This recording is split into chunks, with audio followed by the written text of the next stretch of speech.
எல்லோருக்கும் வணக்கம் உறவுகளே. உங்கள் அனைவரையும் நம்முடைய ஆன்மீக சிறப்பு யூடியூப் சேனலுக்கு அன்போடு வரவேற்கிறேன். நான் உங்கள் பவித்ரன். இன்றைக்கி நம்ம இந்த வீடியோவில் என்ன பார்க்க போகிறோம் அப்படின்னு பார்த்தீங்கன்னா, நினைத்தாலே முக்தி தரக்கூடிய திருவண்ணாமலையில் தாங்க இருக்கோம். திருவண்ணாமலையில் பார்த்தீங்கன்னா இன்றைக்கி நம்ம மகாதீபம் பார்க்க போகிறோங்க. இந்த மகாதீபமானது பார்த்தீங்கன்னா 3ஆம் நாள் ஏற்றப்பட்டது. அந்த காட்சிகள் தான் நம்ம பார்க்க போகிறோம். பார்க்குறதுக்கு முன்னாடி பார்த்தீங்கன்னா நம்ம இந்த திருவண்ணாமலையில் இந்த மலையை சுற்றி பார்த்தீங்கன்னா கிரிவலப்பாதை இருக்குங்க. இந்த கிரிவலப்பாதை பார்த்தீங்கன்னா 14 கிலோமீட்டர் கொண்டது. அந்த கிரிவலப்பாதையில் பார்த்தீங்கன்னா அஷ்டலிங்கங்கள் இருக்குங்க. அந்த அஷ்டலிங்கங்களை நான் உங்களுக்கு இந்த வீடியோவில் காமிக்க போகிறேன். அதை சுற்றி வரும்போது தான் பார்த்தீங்கன்னா சுற்றி வந்ததுக்கப்புறம் தீபம் ஏற்றப்பட்டது. அந்த காட்சிகள்லாம் நான் உங்களுக்கு வீடியோவில் காட்ட போகிறேன். இடையில பார்த்தீங்கன்னா இந்த திருவண்ணாமலையில் இந்த மலைக்கு மேலே பார்த்தீங்கன்னா சில மண்சரிவுலாம் நடந்தது. அந்த காட்சிகள்லாம் எங்கெல்லாம் நடந்திருக்கு அப்படின்னு உங்களுக்கு காட்டுறேங்க. வீடியோ ஸ்கிப் பண்ணாமல் பார்த்துட்டே வாங்க.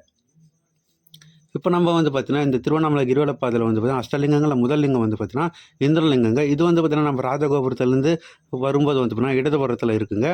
நம்மளுடைய இந்த திருவண்ணாமலை கிரிவலப்பாதையில் பார்த்தீங்கன்னா அஷ்டலிங்கங்களில் பார்த்தீங்கன்னா முதல் லிங்கமானது பார்த்தீங்கன்னா இந்த இந்திரலிங்கம் தாங்க. ராஜகோபுரத்துலேருந்து கொஞ்சம் தூரம் நடக்கும்போது இடதுபுறத்தில் இருக்குங்க. இதை நம்ம வழிபட்டு இருக்குங்க. ஒருவேளை இப்போ நம்ம பார்த்துக்கிட்டு இருக்கிற இந்த திருவண்ணாமலை கிரிவலப்பாதையில் இருக்கிற அஷ்டலிங்கங்கள் பார்த்தீங்கன்னா இந்த அஷ்டலிங்கங்கள் சிவபெருமான் கோவில் பார்த்தீங்கன்னா இந்து சமய அறநிலையத்துறையின் கட்டுப்பாட்டில் தாங்க இருக்குது. நம்மளுடைய இந்த அஷ்டலிங்கங்களில் முதல் லிங்கமான இந்திரலிங்கம் வழிபட்டுதாங்க. அடுத்ததாக நம்ம கிரிவலப்பாதை தொடரும்போது பார்த்தீங்கன்னா இது போல் இடதுபுறத்தில் பேனர் அங்கங்கே வச்சுருப்பாங்க. அது என்ன அப்படின்னு பார்த்தீங்கன்னா நம்ம ஒரு லிங்கத்திலேருந்து அடுத்த லிங்க கோவிலுக்கு எவ்வளோ தூரம் இருக்குது, நம்ம இப்போ எங்கே இருக்கோம் அப்படின்ற லேண்ட்மார்க் அங்கே தெரிஞ்சுக்கலாங்க. இப்போ நம்ம முதல் லிங்கம் பார்த்துட்டு அடுத்தபடியாக பார்த்தீங்கன்னா 2ஆம் லிங்கமான அக்னிலிங்கம் தாங்க நோக்கி வந்துக்கிட்டு இருக்கோம். இந்த அஷ்டலிங்கங்களில் பார்த்தீங்கன்னா இந்த அக்னிலிங்கம் மட்டும்தாங்க வலதுபுறத்தில் இருக்கும். மற்ற எல்லா லிங்கமே பார்த்தீங்கன்னா இடதுபுறத்தில் தாங்க இருக்கும். இப்போ நம்மளுடைய இந்த திருவண்ணாமலை கிரிவலப்பாதையில் இருக்கிற அஷ்டலிங்கங்களில் பார்த்தீங்கன்னா 2வது லிங்கம் அக்னிலிங்கம் தான் வழிபட்டுக்கிட்டு இருக்குங்க.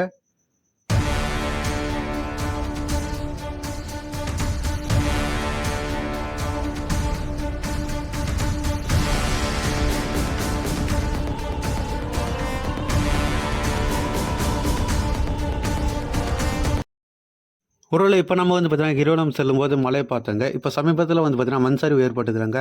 அந்த காட்சி இங்கே தெரியுதுங்க பாருங்கள். இந்த அளவுக்கு மலை பார்த்தீங்கன்னா மண் சரிவு ஏற்பட்டுருக்குன்னு உங்களுக்கு ஜூம் பண்ணி காட்டுறது தெரியுதான் பாருங்கள். இப்போ நம்ம பார்த்தீங்கன்னா அஷ்டலிங்கங்களில் பார்த்தீங்கன்னா 2வது லிங்கம் அக்னிலிங்கத்தை கடந்து போகும்போது இந்த மலையை பார்க்கும்போது இந்த நிலச்சரிவு ஏற்படுத்த காட்சி பார்த்தோங்க. அடுத்ததாக நம்மளுடைய அஷ்டலிங்கங்களில் 3வது லிங்கமான யமலிங்கம் நோக்கி வந்துக்கிட்டு இருக்குங்க. இது பார்த்தீங்கன்னா 14 கிலோமீட்டர் நீளம் கொண்ட கிரிவலப்பாதையில் பார்த்தீங்கன்னா அஷ்டலிங்கங்களில் 3வது லிங்கமாக யமலிங்கம் தான் இப்போ நம்ம தரிசிக்கிட்டு இருக்கோம்.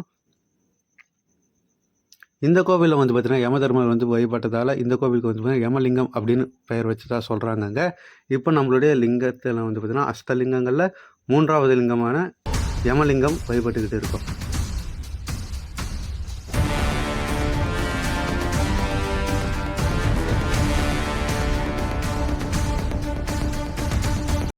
ஒருவேளை இப்போ நம்ம பார்த்தீங்கன்னா அஷ்டலிங்கங்களில் 3வது லிங்கம் வழிபட்டாச்சு. 4வது லிங்கமான நிருதிலிங்கம் வழிபடுறதுக்கு முன்னாடி பார்த்தீங்கன்னா ஏதோ இடதுபுறத்தில் பார்த்தீங்கன்னா துர்வாசகர் முனிவருக்கு ஒரு கோவில் இருக்குங்க. அந்த கோவிலுக்கு பின்புறத்தில் இருந்து நம்ம மலையை பார்க்கும்போது பார்த்தீங்கன்னா மிகப்பெரிய நிலச்சரிவு ஏற்பட்டது பார்த்தீங்கன்னா காட்சி தெரியுதுங்க. இப்போ நான் உங்களுக்கு காட்டுற பாருங்கள். இது துர்வாசகர் முனிவர் கோவிலுக்கு பின்னாடி இருந்து நம்ம பார்க்குறோம். இந்த மலையை பாருங்கள் எந்த அளவுக்கு நிலச்சரிவு ஏற்பட்டுருக்குன்னு.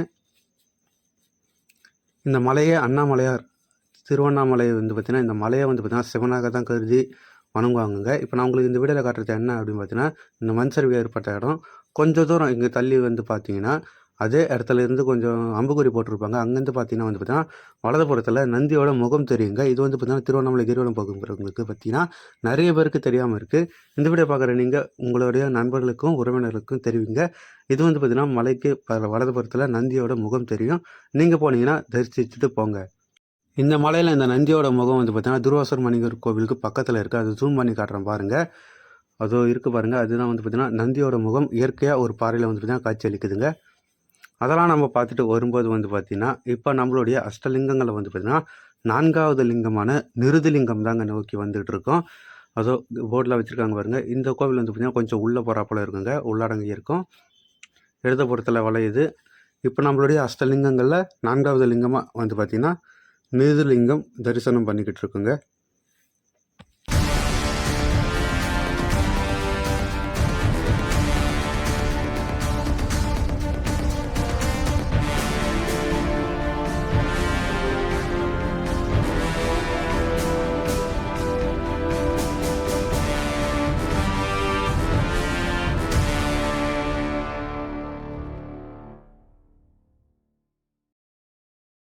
உறவுல இப்போ நம்ம கிரிவலம் வந்துக்கிட்டே இருக்கும்போது வந்து பார்த்தீங்கன்னா வலதுபுறத்தில் வனப்பகுதியில் வந்து பார்த்தீங்கன்னா மயில்கள் மான்கள் இதெல்லாம் இருக்குங்க. அதெல்லாம் வந்து பார்த்தீங்கன்னா கிரிவலம் போகிற எல்லா பக்தர்களும் பார்த்துக்கிட்டு இருக்காங்க.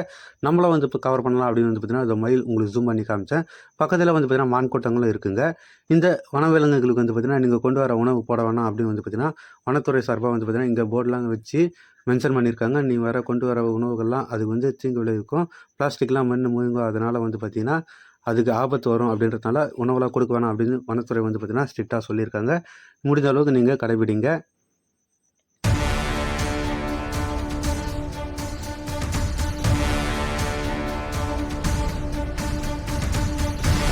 அடுத்ததாக இப்போ நம்ம கிரிவல பாதையில் பார்க்குறது என்ன அப்படின்னு பார்த்தீங்கன்னா திருநேர் அண்ணாமலையார் கோவிலுங்க. இந்த கோவில் வந்து பார்த்தீங்கன்னா இந்த அண்ணாமலையார் கோவிலுக்கு சரிபாதி நேர் எதிரில் இருக்குங்க. இந்த மலைக்கு பின்புறத்தில் நம்மளுடைய அண்ணாமலையார் கோவில் இருக்குது. இந்த அண்ணாமலையார் கோவிலுக்கு பின்புறத்தில் இந்த மலைக்கு பின்னாடி வந்து பார்த்தீங்கன்னா சரிபாதியில் கிரிவல பாதையில் இந்த கோவில் இருக்கிறதுனால இந்த கோவிலுக்கு வந்து பார்த்தீங்கன்னா திருநேர் அண்ணாமலையார் கோவில் அப்படின்னு சொல்லுவாங்க.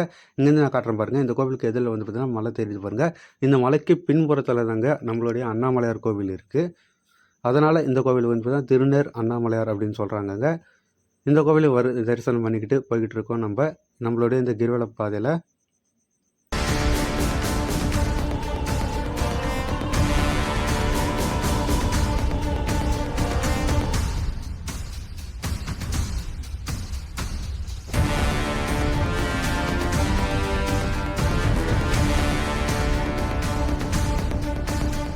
ஒருவேளை இப்போ நம்மளுடைய இந்த திருவண்ணாமலை 14 கிலோமீட்டர் நீளம் கொண்ட கிரிவல பாதையில் வந்து பார்த்தீங்கன்னா அஷ்டலிங்கங்களில் 5வது லிங்கமான வருணலிங்கம் தாங்க பார்த்துக்கிட்டு இருக்கோம். இப்போ நீங்கள் பார்க்குற கோவில் தான் வந்து பார்த்தீங்கன்னா வருணலிங்கம். இது நம்மளுடைய கிரிவலத்தில் வந்து பார்த்தீங்கன்னா அஷ்டலிங்கங்களில் 5வது லிங்கமாக நம்ம வழிபட்டுக்கிட்டு இருக்குங்க வருணலிங்கம். நம்மளோட இந்த கிரிவல பாதையில் வந்து பார்த்தீங்கன்னா 5வது லிங்கமான வருணலிங்கம் வழிபட்டு போய்கிட்டே இருக்கும்போது வந்து பார்த்தீங்கன்னா நம்ம மலையை பார்க்குறோங்க. வலதுபுறத்தில் மலையோட உச்சியில் வந்து பார்த்தீங்கன்னா மண் சரிவு ஏற்படுத்திருக்குங்க. இது போல் வந்து பார்த்தீங்கன்னா மலையை சுற்றி 4 இடத்துலையும் 5 இடத்துலையும் மண் சரிவு ஏற்பட்டுருக்கு அப்படின்னு சொல்கிறாங்க. நம்ம பார்த்த வரைக்கும் வந்து பார்த்தீங்கன்னா நான் 4 இடத்துல கவனிச்சுங்க மண் சரிவு அங்கங்கே ஏற்படுத்தியிருக்கு. ரொம்ப பெரிய மழை ஏற்பட்டதால் வந்து பார்த்தீங்கன்னா இங்கே மண் சரிவு ஏற்படுத்தியிருக்குங்க. அடுத்ததாக நம்மளுடைய இந்த கிரிவல பாதையில் வந்து பார்த்தீங்கன்னா அஷ்டலிங்கங்களில் 6வது லிங்கமான வாயுலிங்கம் தான் தரிசிச்சுக்கிட்டு இருக்குங்க. இப்போ நீங்கள் வீடியோவில் பார்க்குற இந்த கோவில் தான் வந்து பார்த்தீங்கன்னா இந்த திருவண்ணாமலை கிரிவல பாதையில் இருக்கிற அஷ்டலிங்கங்களில் 6வது லிங்கமாக வாயுலிங்கம் சிவபெருமான் கோவிலை நம்ம வழிபட்டுக்கிட்டு இருக்கோம். நம்ம அஷ்டலிங்கங்கள் 6வது லிங்கமான வாயுலிங்கம் கடந்து வரும்போது வந்து பார்த்தீங்கன்னா இடதுபுறத்தில் இங்கே ஒரு ஆசிரமம் இருக்குங்க. இந்த அறக்கட்டளை பேர் என்ன அப்படின்னு பார்த்தீங்கன்னா ஸ்ரீ லோபா மாதா அகஸ்தியர் அறக்கட்டளை அப்படின்னு இருக்குங்க. இங்கே வந்து பார்த்தீங்கன்னா வலதுபுறத்தில் பெயிண்டிங் பண்ணியிருக்காங்க பாருங்க. அடுத்த பௌர்ணமி எப்போ அப்படின்னு வந்து பார்த்தீங்கன்னா நாட்குறிப்பு போல் குறிப்பிட்டிருக்காங்க, டைம் உட்படங்க. இதை நீங்கள் பார்த்து தெரிஞ்சுக்கலாங்க. கிரிவல பாதையில் இந்த லோபா மாதா அகஸ்தியர் அறக்கட்டளை எழுதியிருக்காங்கங்க. இப்போ இதை போல் வந்து பார்த்தீங்கன்னா மே எல்பிஓ அப்படின்னு வந்து பார்த்தீங்கன்னா காவல்துறை சார்பாக அங்கங்கே இதை போல் அவங்க வந்து பந்தல் வச்சு இந்த கண்காணிப்பு ஈடுபட்டிருக்காங்க தீப திருவிழா முன்னிட்டு. அடுத்ததாக நம்ம இப்போ பார்க்குறதுக்கு திருவண்ணாமலை கிரிவல பாதையில் வந்து பார்த்தீங்கன்னா அஷ்டலிங்கங்களில் 7வது லிங்கம் தாங்க பார்த்துக்கிட்டு இருக்கோம். இது வந்து பார்த்தீங்கன்னா குபேரலிங்கங்க. இந்த குபேரலிங்கம் பார்த்ததுக்கு அப்புறம் வந்து பார்த்தீங்கன்னா பஞ்சமுக தரிசனம் இருக்குங்க. இங்கிருந்து பார்க்கும்போது அந்த 5 முகங்கள் இருக்குங்க. மலை வந்து பார்த்தீங்கன்னா 5 முகடு தெரியும் இந்த இடத்துல இருந்து பார்க்கும்போது. அதுக்கு எதிரில் வந்து பார்த்தீங்கன்னா நான் ஆரம்பத்தில் இப்போ வீடியோ ஸ்டார்டிங்கில் காமிச்சேன் பாருங்கள். இது வந்து பார்த்தீங்கன்னா பத்மாசனத்தில் அமர்ந்த சிவபெருமான் லிங்கங்க. இது நீங்கள் வேறு எங்கேயும் பார்க்க முடியாது. நாங்கள் இந்த காட்சி பார்க்கும்போது வந்து பார்த்தீங்கன்னா மலைக்கு மேலே மகாதீபம் ஏற்றுறாங்க. அந்த காட்சி தான் இப்போ நீங்கள் பார்த்துட்டு இருக்கீங்க. மகாதீபம் 3ஆவது நாள் வந்து பார்த்தீங்கன்னா எங்களுக்கு இந்த பஞ்சமுக தரிசனம் பார்க்கும்போது கரெக்டாக சாயந்தரம் 6 மணி ஆகுச்சுங்க. அப்போது தீபம் கரெக்டாக ஏற்றுறாங்க. நான் உங்களுக்கு வீடியோ கவர் பண்ணி காட்டிகிட்டு இருக்கேன் பாருங்கள். இந்த காட்சி நம்ம வந்து பார்த்தீங்கன்னா திருவண்ணாமலை கிரிவல பாதையில் பஞ்சமுக தரிசனம். இப்போ நீங்கள் வீடியோவில் பார்க்குற இதுதான் வந்து பார்த்தீங்கன்னா பத்மாசனத்தில் அமர்ந்த சிவபெருமான். இங்கேருந்து நாங்கள் மலையை பார்க்கும்போது 6 மணி ஆயிடுச்சு. அப்போ கரெக்டாக தீபம் ஏற்றுறாங்க. 3ஆவது நாள் மகாதீபம் திருக்காட்சி வந்து பார்த்தீங்கன்னா நான் பார்த்தேங்க. இந்த வீடியோவில் நீங்களும் பார்த்துக்கிட்டு இருக்கீங்க. இந்த காட்சிகள் சிறப்பு காட்சிங்க நம்ம பார்த்துக்கிட்டு இருக்கோம். திருவண்ணாமலை கிரிவல பாதையில் இடுக்கு புள்ளியாறு அடுத்து வந்து பார்த்தீங்கன்னா இந்த இடம் இருக்குங்க. பஞ்சமுக தரிசனம் நீங்கள் வந்தீங்கன்னா மறக்காமல் மிஸ் பண்ணாமல் பாருங்கள்.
ஒருவேளை இப்போ நம்ம வந்து பார்த்தீங்கன்னா திருவண்ணாமலை கிரிவல பாதையில் வந்து பார்த்தீங்கன்னா அஷ்டலிங்கங்களை வந்து பார்த்தீங்கன்னா 8வது லிங்கமான ஈசானிய லிங்கம் தாங்க தரிசிச்சுக்கிட்டு இருக்கோம். இதுவும் வந்து பார்த்தீங்கன்னா 14 கிலோமீட்டர் நீளம் கொண்ட கிரிவல பாதையில் வந்து பார்த்தீங்கன்னா அஷ்டலிங்கங்களில் 8வது லிங்கம் கடைசி லிங்கமாக நம்ம இந்த சிவபெருமான் கோவிலை வழிபட்டுக்கிட்டு இருக்கோங்க. நம்ம இந்த கோவிலுக்கு வரத்துக்கு வந்து பார்த்தீங்கன்னா 6:30 மணி 6:45 மணி போல் ஆகிடுச்சிங்க. தீபம்லாம் பார்த்துக்கிட்டே வரோம் வழியில். இந்த வீடியோலாம் உங்களுக்கு காமிச்சிருப்பேன். வழியில் வரும்போது மலைக்கு மேலே தீபம் வந்து பார்த்தீங்கன்னா பிரகாசமாக எரிஞ்சிக்கிட்டு இருக்குது. அந்த காட்சிகள் நம்மளுக்கு வந்து பார்த்தீங்கன்னா கீழே இருந்து நல்லா தெரியுதுங்க. பனிமூட்டத்துலேயும் தீபாவளி வந்து பார்த்தீங்கன்னா நல்லா தெரியுது. இப்போ நம்ம அஷ்டலிங்கங்களில் வந்து பார்த்தீங்கன்னா கடைசி லிங்கமான ஈசானிய லிங்கத்தாண்டிருந்து வழிபட்டுக்கிட்டு இருக்கோம். இவர் தான் வந்து பார்த்தீங்கன்னா ஈசானிய லிங்கம். அஷ்டலிங்கங்களில் கடைசி லிங்கமான 8வது லிங்கம் ஈசானிய லிங்கம்.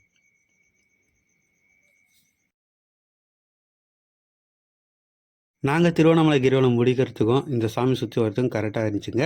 கோவில்கிட்ட நெருங்கும்போது இந்த அம்மையும் அப்பனும் தரிசனம் வந்து பார்த்தீங்கன்னா ரொம்ப சிறப்பாக கிடைச்சிது. அந்த காட்சிகள் உங்களுக்கும் நான் காமிச்சிக்கிட்டு இருக்கேன் பாருங்கள். திருவண்ணாமலை கிரிவலம் நாங்கள் முடிக்கும்போது கரெக்டாக தீபம் ஏற்றுறாங்க. அந்த காட்சிகள் சிறப்பாக கிடைச்சிது. அப்புறம் வரும்போது வந்து பார்த்தீங்கன்னா இந்த அம்மை அப்பன் காட்சியும் நமக்கு கிடைச்சிதுங்க. வீதி உலா வந்து 3ஆம் நாள் புறப்பட்டது. அந்த காட்சிகள்லாம் நான் உங்களுக்கு வீடியோவில் காமிச்சிக்கிட்டு இருக்கேன். நீங்களும் பாருங்கள்.